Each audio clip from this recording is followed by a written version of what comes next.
we asked this before the screening, but I may as well ask you guys now. How many people here have played Warcraft or World of Warcraft? I got my hand up too. Wow. So just to let you guys know the sort of audience that you got here, I promise I won't be grilling you with any trivia. Unless I'm good. But I'll start out with something that's sort of a little broad. We're seeing a trend this summer in movies of these good guys versus good guys movies. We've got Batman v Superman, we've got Marvel's Civil War, and I think Warcraft is in that trend. Orcs are heroes in the Warcraft universe, humans are heroes in the Warcraft universe. And even Duncan Jones has talked about when he was brought onto the movie, it was originally a very human-centric, humans fighting orcs sort of film, and his reasoning immediately from knowing the games was, no, it has to be about both. It has to be about both sides. Do you think this is an orc movie or a human movie? Well, I mean, I wouldn't call it a trend. I'd say it's an evolution of cinema. Long thanks to Batman, Nolan's Batman, these kind of movies have evolved to the point now where you can't do, a simplistic storyline. A villain has to have a motivation, and there are no villains in the history of the real world that have ever thought they were villains, apart from, the Ed Geins of the world. There's a few weirdos, but generally villainy is, committed by people feeling that they're doing the right thing.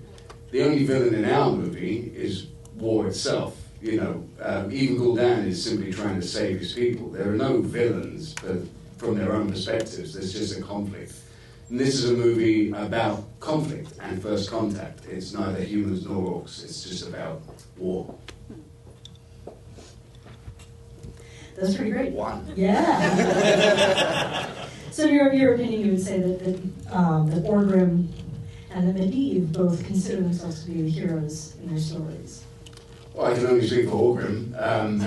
Orgrim, he never knows whether he's doing the right thing throughout this film. He has to make this choice between his people and his friend, and he finds, he wants to protect his people as much as anybody else, but the bonds of friendship pull against what he feels is intrinsically right. And it's only by the horrors of seeing some true, manifestation of evil in Gul'dan that he realizes that this is not right. So he's always trying to do the right thing, he's just not very bright. I was perfect to play him. Well, I think you're subverting that now. But Warcraft is, since 1994, this film is sort of a condensed version of the story of Warcraft, Orcs and Humans, the very first Warcraft game. There's a lot of content there. Mm-hmm. How did you guys approach sort of digging into who your characters were and where that would take the role? You want to start? Go for it. Well, I've been playing since early vanilla. I don't think there's been an actor in the history of film that's done more research for a role than I've done. I couldn't have been more prepared.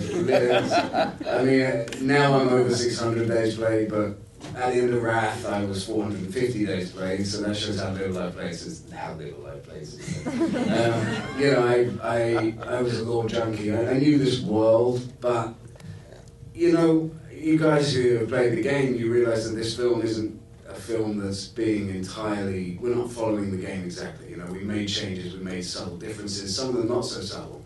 Warcraft, the original RTS. As it evolved, it ended up contradicting itself in the lore and the history, and there's been various rewrites. Even Warcraft 2 rewrote Warcraft 1. So what we had to do was find this slither, this very beginning of this movie, this story. You had to find the first chapter and try to tell that in its fullness rather than try and squeeze 100 hours, 200 or 600 days of gameplay into one 90-minute movie. I don't want to be this person, but I know you played Death Knight. Yeah. I have to ask whether you played Alliance or Horde. Well, I started off Alliance when I first started playing the game, but I joined one of the world's top raiding guilds, and I had to re-roll on a different faction and a different server, and that was at the beginning of Wrath. Isn't that always how it goes? Yeah, pretty much. Yeah, we also had the best damage ratio at the time. So, yeah, I had to be in Orc Death Knight, and I played that for so long, and now I'm an LFR hero, and I play Resto Fury. My main was a female dwarf hunter. My main was a female dwarf hunter for years, but I was not in one of the top 3 raiding guilds. Well, a female dwarf is rare. Like, very rare. Yeah. That's told us. I had the red braids that twirled around when I Right, sexy my pet, all that stuff. She was very cute.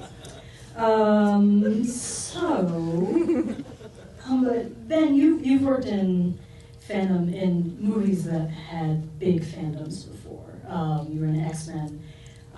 Were you at all intimidated in sort of coming into Warcraft as another franchise with a big sort of media past behind it?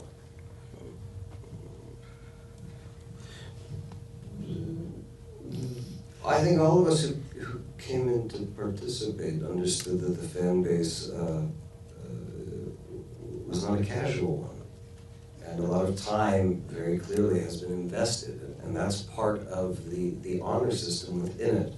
So recognizing that very simple detail, there's something that is intrinsically human, that's important to people on how they relate, and storytelling and community. So of course there's a pressure to honor that, particularly within the mage community, which is very strong. And a lot of those people are working in this film.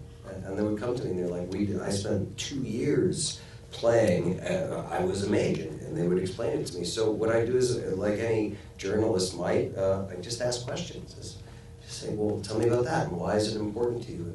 And what is your negotiation of power? And it gets down to your own ethics, which is exciting to consider. A game, a film, a book, a comic, a painting. Our head of VFX played a mage, Bill Westenhofer, and that's why Ben look so fucking cool in this film. Were there a lot of folks behind the scenes who were Warcraft players? Yes. Yeah, from top to bottom. People passed on better paying, better positioning jobs to come and do this. It's like a $160 million passion project, fan job. You know what I mean? It was from the very fan job. That was the right. That sounds good. Yeah. This was the most expensive fan job since Bill Clinton. I can say whatever I want on Facebook. Let's see. Not saying anything. Video game movies have a bit of a stigma, I would say. Yeah, they suck. And even I mean, I was just going to diplomatically say that, even some movie reviews, the word video game is used in a derogatory way. I'm sorry, I'm struggling with this chair. The arm keeps coming into It's a rational build. Yeah. There's no reason this chair should have been built. It's a martini glass of sitting. It's not how a real person dumb. is. Let it be known. What kind of job? Fan. So, did it make you hesitate to join in a video game movie? And was there any moment that clinched it for you? I mean, I've said it before, but I'd have been a fluffer in Duncan's trailer on this one. I'd have literally done it. There's a fee.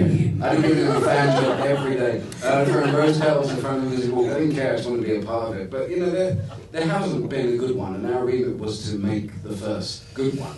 We didn't have to make a 10 out of 10 movie here, we just had to make a video game movie that didn't suck. And that's the best thing, that's hard to do, look historically. So you got 100 hours of gameplay, you're trying to squeeze into 90 minutes, but you got to look at how games have developed. Like Assassin's Creed this year, Mass Effect, like Warcraft, it was the first one that really did this, that built a lore and a history. And it doesn't matter whether it's Shakespeare or Dostoevsky or Chekhov or the Bible, a good story makes a good movie. And Warcraft has that history and that story, and we chose to focus on the right bit. So in that respect, this was just telling a good story. It wasn't about joining a video game franchise, it was about joining a good director who we respected and telling a good story. Is there a moment for you, Ben, that you sort of came aboard? I thought Chekhov wrote World of Warcraft. I signed on. Fair enough, fair enough. So we know this is going to be a franchise. Well, we don't know. Well, okay. It might. We Might, make it a lot of might. money. Come and see it again. We can't just rely on China. Yeah. Though the opening in China has been breaking records. Yes, yes, you can. Yeah, no, the opening in China has been fantastic. You know, one of the biggest ever, and in 19 out of 20 territories that we opened in, it was the #1 movie.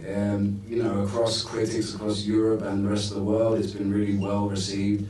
You know, getting 8, 7, 8, 9 out of 10. It's just there's been a very strange negative, you know, reception for it here in America, which I don't know where it comes from, because the only people that I know that have seen it, whether they're fans or whatever, nobody says that it's a 1 out of 10 movie. You know, most people are really grateful for it and really love it. And you know, if this movie is a success, then we get to go on and really have the power to tell, you know, even better stories and grander stories and have torrents in number 2 and 3.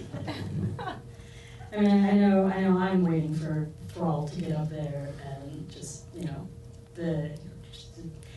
Green Jesus. Yeah, Green Moses and Moses You became have a my warlord. attention. You had my interest, now you have my attention. So we know that Orgrim is still around. Medivh, I mean, if you've played the games, you know that Medivh may not be completely out for the count. Ben's like, I didn't sign a sequel, did I?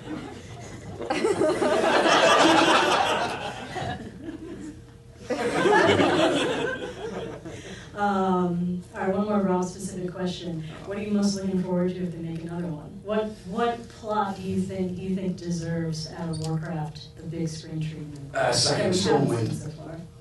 You know, this is the beginning of essentially the first war, and the next movie would obviously be more about that and the sacking of Stormwind and the abduction of Rin and the evolution of Thrall, and those are all, you know, what we tried to do here was make a new hope.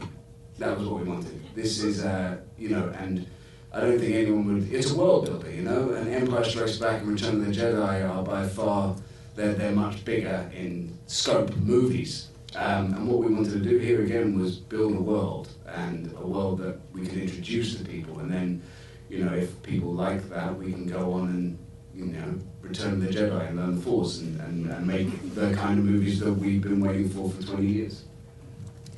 All right, I got a silly question to wrap up with.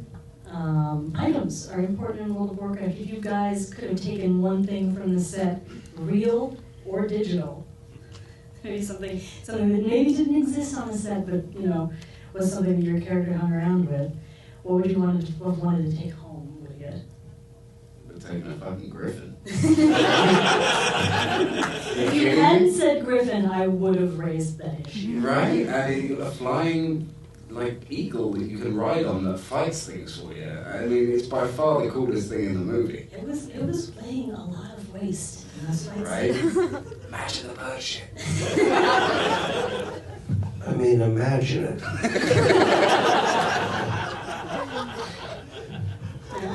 I would have taken Rob's motion capture polka dot pajamas.